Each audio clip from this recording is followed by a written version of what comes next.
كنت في السوبر ماركت ولقيت الشوكولاته دي مكتوب عليها كيتو دايت، فاتبسطت جدا ان اول مره الاقي شوكولاته بار للكيتو.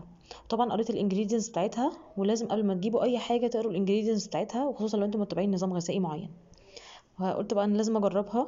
قعدت في كافيه كده كنت متحمسه بصراحه ان انا اجربها قوي.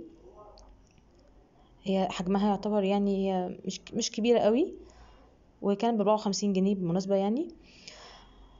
طبعا هي اكيد شوكولاته دارك، لان هي ما فيهاش سكر، المفروض ان هي فيها ستيفيا يعني. انا اول ما دقتها طبعا يعني استغربت شويه، هي تعتبر شبه مره، مش مسكره قوي.